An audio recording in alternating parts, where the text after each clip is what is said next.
Obras completas de Sigmund Freud, tomo 14, capítulo Duelo y Melancolía. Tras servirnos del sueño como paradigma normal de las perturbaciones anímicas narcisistas, intentaremos ahora echar luz sobre la naturaleza de la melancolía comparándola con un afecto normal, el duelo. Pero esta vez tenemos que hacer por adelantado una confesión a fin de que no se sobreestimen nuestras conclusiones. La melancolía, cuya definición conceptual es fluctuante aún en la psiquiatría descriptiva, se presenta en múltiples formas clínicas cuya síntesis en una unidad no parece certificada, y de ellas algunas sugieren afecciones más somáticas que psicógenas. Prescindiendo de las impresiones que se ofrecen a cualquier observador, nuestro material está restringido a un pequeño número de casos cuya naturaleza psicógena era inuditable. Por eso renunciamos de antemano a pretender validez universal para nuestras conclusiones y nos consolamos con esta reflexión. Dado nuestros medios presentes de investigación, difícilmente podríamos hallar algo que no fuera típico, sino para una clase íntegra de afecciones, al menos para un grupo más pequeño de ellas. La conjunción de melancolía y duelo parece justificada por el cuadro total de esos dos estados. También son coincidentes las influencias de la vida que los ocasionan, toda vez que podamos discernirlas. El duelo es, por regla general, la reacción frente a la pérdida de una persona amada o de una abstracción que haga sus veces, como la patria, la libertad, un ideal, etc. A raíz de idénticas influencias, en muchas personas se observa, en lugar de duelo, melancolía, y por eso sospechamos en ellas una disposición enfermiza. Cosa muy digna de notarse además es que a pesar de que el duelo trae consigo graves desviaciones de la conducta normal en la vida, nunca se nos ocurre considerarlo un estado patológico ni remitirlo al médico para su tratamiento. Confiamos en que pasado cierto tiempo se lo superará y juzgamos inoportuno y aún dañino perturbarlo.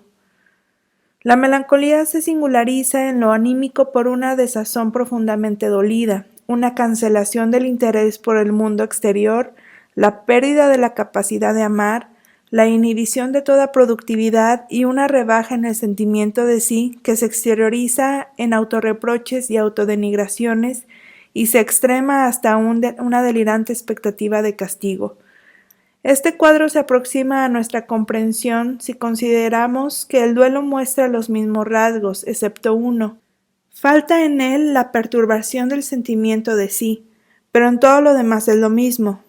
El duelo pesaroso, la reacción frente a la pérdida de una persona amada, contiene idéntico talante dolido, la pérdida del interés por el mundo exterior, en todo lo que no recuerde al muerto, la pérdida de la capacidad de escoger algún nuevo objeto de amor en reemplazo, se diría, del llorado, el extrañamiento respecto de cualquier trabajo productivo que no tenga relación con la memoria del muerto.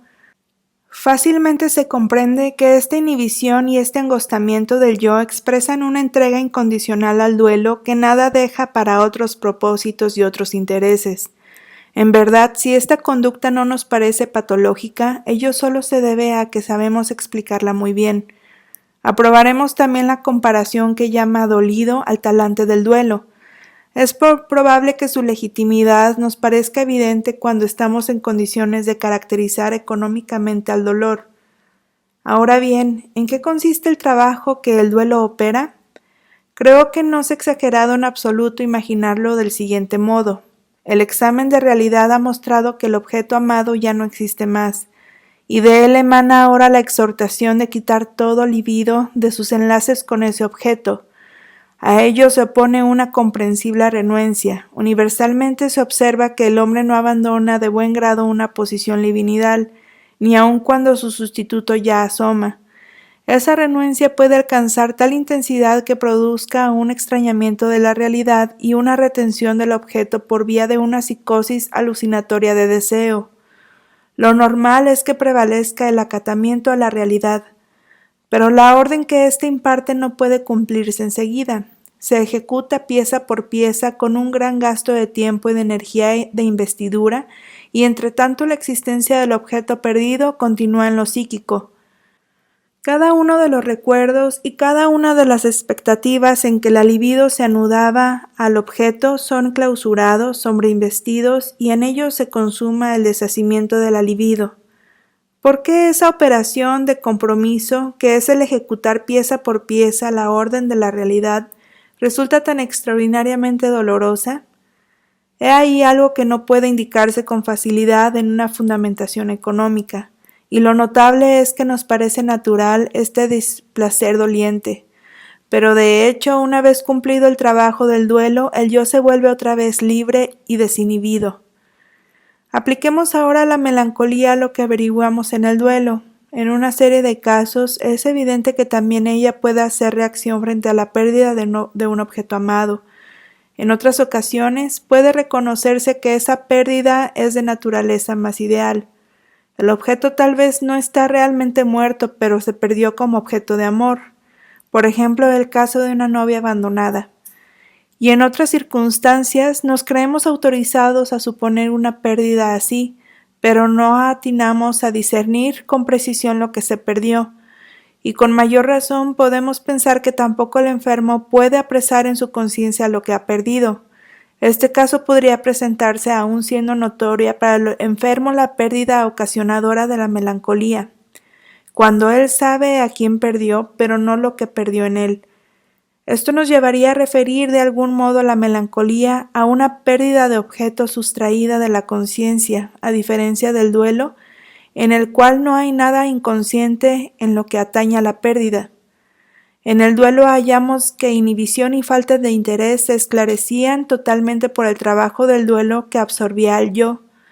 En la melancolía, la pérdida desconocida tendrá por consecuencia un trabajo interior semejante y será la responsable de la inhibición que le es característica. Solo que la inhibición melancólica nos impresiona como algo enigmático porque no acertamos a ver lo que absorbe tan enteramente al enfermo. El melancólico nos muestra todavía algo que falta en el duelo, una extraordinaria rebaja en su sentimiento yoico, un enorme empobrecimiento del yo. En el duelo, el mundo se ha hecho pobre y vacío. En la melancolía, eso le ocurre al yo mismo. El enfermo nos describe a su yo como indigno, estéril y moralmente despreciable. Se hace reproches, se denigra y espera repulsión y castigo. Se humilla ante todos los demás y conmisera a cada uno de sus familiares por tener lazos con una persona tan indigna. No juzga que le ha sobrevenido una alteración, sino que extiende su autocrítica al pasado, asevera que nunca fue mejor. El cuadro de este delirio de insignificancia predominantemente moral se completa con el insomnio, la repulsa del alimento y un desfallecimiento, en extremo asombroso psicológicamente, de la pulsión que compele a todos los seres vivos a aferrarse a la vida. Tanto en lo científico como en lo terapéutico sería infructuoso tratar de oponérsela al enfermo que promueve contra su yo tales querellas. Es que en algún sentido ha de tener razón y ha de pintar algo que es como a él le parece. No podemos menos que refrendar plenamente algunos de sus acertos. Es en realidad todo lo falto de interés, todo lo incapaz de amor y de trabajo que él dice. Pero esto es, según sabemos, secundario. Es la consecuencia de ese trabajo interior que devora a su yo, un trabajo que desconocemos, comparable al del duelo. También en algunas otras de sus autoimputaciones nos parece que tiene razón, y aunque capta la verdad con más claridad que otros no melancólicos. Cuando en una autocrítica extremada se pinta como insignificantucho, egoísta, insincero, un hombre dependiente que solo se afanó en ocultar las debilidades de su condición, quizás en nuestro fuero interno nos parezca que se acerca bastante al conocimiento de sí mismo y solo nos intriga la razón por la cual uno tendría que enfermarse para alcanzar una verdad así. Es que no hay duda, el que ha dado en apreciarse de esa manera y lo manifiesta ante otros, una apreciación que el príncipe Hamlet hizo de sí mismo y de sus prójimos. Ese está enfermo, ya diga la verdad o sea más o menos injusto consigo mismo.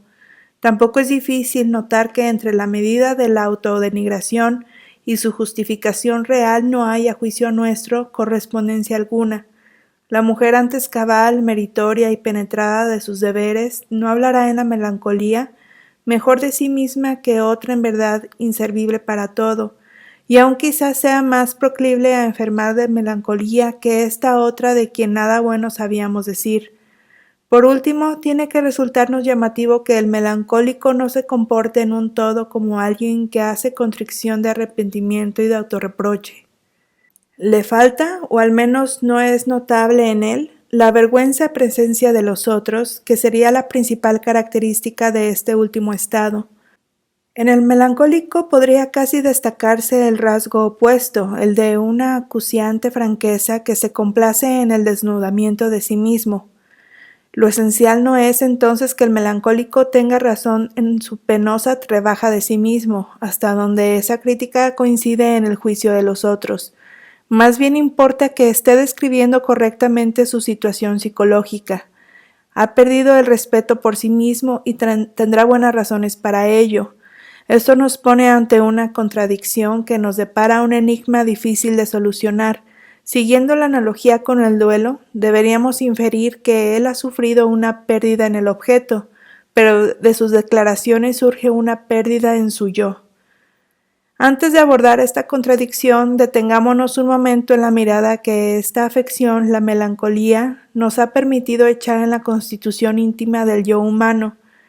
Vemos que una parte del yo se contrapone a la otra, la aprecia críticamente, la toma por objeto, digamos, y todas nuestras ulteriores observaciones corroborarán la sospecha de que la instancia crítica escindida del yo en este caso podría probar su autonomía también en otras situaciones.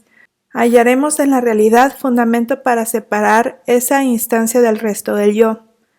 Lo que aquí se nos da a conocer es la instancia que usualmente se llama conciencia moral. Junto con la censura de la conciencia y con el examen de realidad lo contaremos entre las grandes instituciones del yo, y en algún lugar hallaremos también las pruebas de que puede enfermarse ella sola. El cuadro nosológico de la melancolía destaca el desagrado moral con el propio yo por encima de otras tachas, quebranto físico, fealdad, debilidad, inferioridad social, rara vez son objeto de esa apreciación que el enfermo hace de sí mismo. Solo el empobrecimiento ocupa un lugar privilegiado entre sus temores o aseveraciones. Una observación nada difícil de obtener nos lleva ahora a esclarecer la contradicción antes presentada, al final del penúltimo párrafo. Si con tenacidad se presta oídos a las querellas que el paciente se dirige, llega un momento en que no es posible sustraerse a la impresión de que las más fuertes de ellas se adecuan muy poco a su propia persona y muchas veces, con levísimas modificaciones, se ajustan a otra persona a quien el enfermo ama, ha amado, amaría. Y tan pronto se indaga el asunto, él corrobora esta conjetura. Así se tiene en la mano la clave del cuadro clínico si se disciernen los autorreproches como reproches contra un objeto de amor, que desde éste han rebotado sobre el yo propio. La mujer que conmisera en voz alta a su marido por estar atado a una mujer de tan nulas prendas quiere quejarse en verdad de la falta de valía de él en cualquier sentido que se la entienda. No es mucha maravilla que entre los autorreproches revertidos haya diseminados algunos genuinos. Pudieron abrirse paso porque ayudan a encubrir a los otros y a imposibilitar el conocimiento de la situación, y aún provienen de los pros y contras que se sopesaron en la disputa de amor que culminó en su pérdida. También la conducta de los enfermos se hace ahora mucho más comprensible. Sus quejas son realmente querellas, en el viejo sentido del término.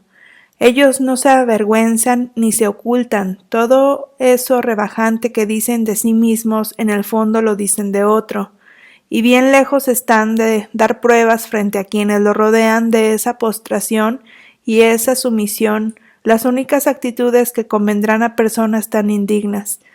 Más bien son martirizadores en grado extremo, se muestran siempre como afrentados y como si hubieran sido objeto de una gran injusticia. Todo esto es posible exclusivamente porque las reacciones de su conducta provienen siempre de la constelación anímica de la revuelta que después, por virtud de un cierto proceso, fueron transportadas a la contrición melancólica. Ahora bien, no hay dificultad alguna en reconstruir este proceso. Hubo una elección de objeto, una ligadura de la libido a una persona determinada, Por obra de una afrenta real o un desengaño de parte de la persona amada, sobrevino un sacudimiento de ese vínculo de objeto. El resultado no fue el normal, que habría sido un quite de la libido de ese objeto y su desplazamiento a uno nuevo, sino otro distinto que para producirse parece requerir varias condiciones. La investidura de objeto resultó poco resistente, fue cancelada, pero la libido libre no se desplazó a otro objeto, sino que se retiró sobre el yo. Pero ahí no encontró un uso cualquiera, sino que sirvió para establecer una identificación del yo con el objeto resignado. La sombra del objeto cayó sobre el yo, quien en lo sucesivo pudo ser juzgado por una instancia particular como un objeto, como el objeto abandonado. De esa manera, la pérdida del objeto hubo de mudarse en una pérdida del yo, y el conflicto entre el yo y la persona amada en una bipartición entre el yo crítico y el yo alterado por identificación. Hay algo que se colige inmediatamente de las premisas y resultados de tal proceso. Tiene que haber existido, por un lado, una fuerte fijación en el objeto de amor y por el otro, y en contradicción a ello, una escasa resistencia de la investidura de objeto. Según una certera observación de Otto Rank, esta contradicción parece exigir que la elección de objeto se haya cumplido sobre una base narcisista, de tal suerte que la investidura de objeto pueda regresar al narcisismo si tropieza con dificultades. La identificación narcisista con el objeto se convierte entonces en el sustituto de la investidura de amor, lo cual trae por resultado que el vínculo de amor no deba resignarse a pesar del conflicto con la persona amada. Un sustituto así del amor de objeto por identificación es un mecanismo importante para las afecciones narcisistas. Hace poco Carl Launder ha podido descubrirlo en el proceso de curación de una esquizofrenia en 1914. Desde luego corresponde a la regresión desde un tipo de elección de objeto al narcisismo originario. En otro lugar hemos consignado que la identificación es la etapa previa de la elección de objeto y es el primer modo, ambivalente en su expresión, como el yo distingue a un objeto. Querría incorporárselo en verdad por la vía de la devoración, de acuerdo con la fase oral o canibálica del desarrollo libidinal. A esa trabazón reconduce Abraham, con pleno derecho, la repulsa de los alimentos que se presenta en la forma grave del estado melancólico. La inferencia de la teoría pide a saber que en todo o en parte la disposición a contraer melancolía se remite al predominio del tipo narcisista de la elección de objeto. Desdichadamente aún no ha sido confirmada por la investigación. En las frases iniciales de este estudio confesé que el material empírico en que se basa es insuficiente para garantizar nuestras pretensiones. Si pudiéramos suponer que la observación concuerda con las deducciones que hemos hecho, no vacilaríamos en incluir dentro de las características de la melancolía la regresión desde la investidura de objeto hasta la fase oral de la libido, que pertenece todavía al narcisismo. Tampoco son raras en la neurosis de transferencia identificaciones con el objeto, y aún constituyen un conocido mecanismo de la formación de síntoma, sobre todo en el caso de la histeria. Pero tenemos derecho a diferenciar la identificación narcisista de la histeria, porque en la primera se resigna la investidura de objeto, mientras que en la segunda ésta persiste y exterioriza un efecto que habitualmente está circunscrito a ciertas acciones e inervaciones singulares. De cualquier modo, también en las neurosis de transferencia la identificación expresa a una comunidad que pueda significar amor. La identificación narcisista es la más originaria y nos abre la comprensión de la histérica menos estudiada. Por tanto, la melancolía toma prestados una parte de sus caracteres al duelo y la otra parte a la regresión desde la elección narcisista de objeto hasta el narcisismo. Por un lado, como el duelo, es reacción frente a la pérdida real del objeto del amor, pero además depende de una condición que falta al duelo normal o lo convierte, toda vez que se presenta en un duelo patológico. La pérdida del objeto de amor es una ocasión privilegiada para que campee y salga a la luz la ambivalencia de los vínculos de amor. Y por eso, cuando preexiste la disposición a la neurosis obsesiva, el conflicto de ambivalencia presta al duelo una conformación patológica y lo compele a exteriorizarse en la forma de unos autorreproches, a saber, Que uno mismo es culpable de la pérdida del objeto de amor vale decir que la quiso. En esas depresiones de cuño obsesivo tras la muerte de personas amadas se nos pone por delante eso que el conflicto de ambivalencia opera por sí solo cuando no es acompañado por el recogimiento regresivo de la libido. Las ocasiones de la melancolía rebasan las más de las veces el claro acontecimiento de la pérdida por causa de muerte y abarcan todas las situaciones de afrenta, de menosprecio y de desengaño en virtud de las cuales puede instalarse en el vínculo una oposición entre amor y odio o reforzarse una ambivalencia preexistente.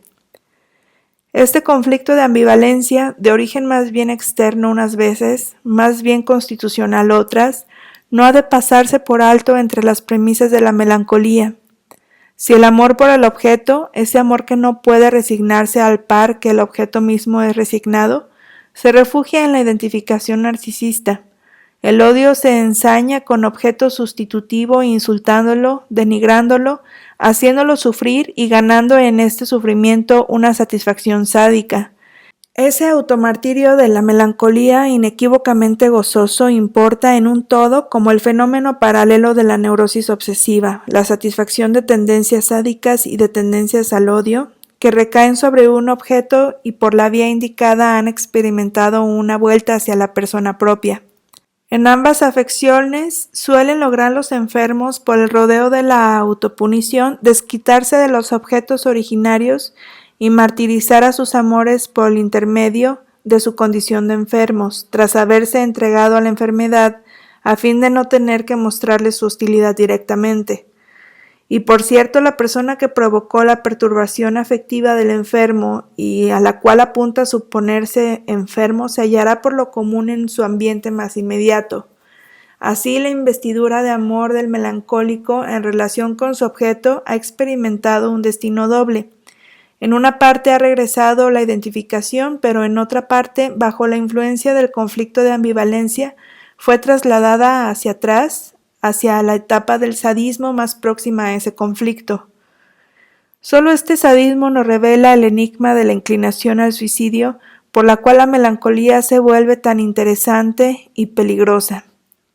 Hemos individualizado, como el estado primordial del que parte la vida pulsional, un amor tan enorme del yo por sí mismo, y en la angustia que sobreviene a consecuencia de una amenaza a la vida, vemos liberarse un monto tan gigantesco de libido narcisista que no entendemos que ese yo pueda venirse a su autodestrucción.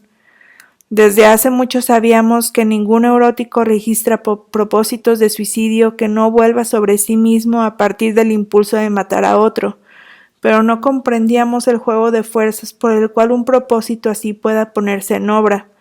Ahora el análisis de la melancolía nos enseña que el yo solo puede darse muerte si en virtud del retroceso de la investidura del objeto puede tratarse de sí mismo como un objeto y se le es permitido dirigir contra sí mismo esa hostilidad que recae sobre un objeto y subroga la reacción originaria del yo hacia los objetos del mundo exterior. Así, en la regresión desde la elección narcisista de objeto, este último fue por cierto cancelado, pero probó ser más poderoso que el yo mismo. En las dos situaciones contrapuestas del enamoramiento más extremo y del suicidio, el yo, aunque por caminos enteramente diferentes, es sojuzgado por el objeto. Además, respecto de uno de los caracteres llamativos de la melancolía, el predominio de la angustia de empobrecimiento, es sugerente admitir que deriva del erotismo anal arrancado de sus conexiones y mudado en sentido regresivo. La melancolía nos plantea todavía otras preguntas cuya respuesta se nos escapa en parte. La mancomuna al duelo este rasgo. Pasado cierto tiempo desaparece sin dejar tras sí secuelas registrables. Con relación a aquel nos enteramos de que se necesita tiempo para ejecutar detalle por detalle la orden que dimana del examen de realidad, y cumplido este trabajo, el yo ha liberado su libido del objeto perdido. Un trabajo análogo podemos suponer que ocupa el yo durante la melancolía. Aquí como allí nos falta la comprensión económica del proceso. El insomnio de la melancolía es sin duda testimonio de la pertinencia de ese estado, de la imposibilidad de efectuar el recogimiento general de las investiduras que el dormir requiere. El complejo melancólico se comporta como una herida abierta, atrae hacia sí desde todas partes energías de investidura que en la neurosis de transferencia hemos llamado contrainvestiduras, y vacía al yo hasta el empobrecimiento total. Es fácil que se muestre resistente contra el deseo de dormir del yo. Un factor probablemente somático que no ha de declararse psicógeno es el alivio que por regla general recibe ese estado al atardecer. Estas elucidaciones plantean un interrogante. Si una pérdida del yo sin miramento por el objeto, una afrenta del yo puramente narcisista, no basta para producir el cuadro de la melancolía, y si un empobrecimiento de la libido yoica, provocado directamente por toxinas, no puede generar ciertas formas de la afección. La peculiaridad más notable de la melancolía y la más menesterosa de esclarecimiento es su tendencia a volverse del revés en la manía, un estado que presenta los síntomas opuestos. Según se sabe, no toda melancolía tiene ese destino. Muchos casos transcurren con recidivas periódicas y en los intervalos no se advierte tonalidad alguna de manía o se la advierte solo en muy escasa medida. Otros casos muestran esa alternancia regular de fases melancólicas y maníacas que ha llevado a diferenciar la insania cíclica. Estaríamos tentados de no considerar estos casos como psicógenos si no fuera porque el tratamiento psicoanalítico ha permitido resolver la génesis de muchos de ellos, así como influirlos en sentido terapéutico. Por tanto, no solo es lícito, sino hasta obligatorio extender un esclarecimiento analítico de la melancolía también a la manía. No puedo prometer que ese intento se logre plenamente. Es que no va más allá de la posibilidad de una primera orientación. Aquí se nos ofrecen dos puntos de apoyo. El primero es una impresión psicoanalítica y el otro se estaría autorizado a decir una experiencia económica general. La impresión formulada ya por varios investigadores psicoanalíticos es esta. La manía no tiene un contenido diverso de la melancolía y ambas afecciones pugnan con el mismo complejo, al que el yo probablemente sucumbe en la melancolía, mientras que la manía lo ha dominado o lo ha hecho a un lado. El otro apoyo nos lo brinda la experiencia según la cual en todos los estados de alegría, júbilo o triunfo que nos ofrecen el paradigma normal de la manía puede reconocerse idéntica conjunción de condiciones económicas. En ellos entra en juego un influjo externo por el cual un gasto psíquico grande, mantenido por largo tiempo o realizado a modo de un hábito, se vuelve por fin superfluo, de suerte que queda disponible para múltiples aplicaciones y posibilidades de descarga.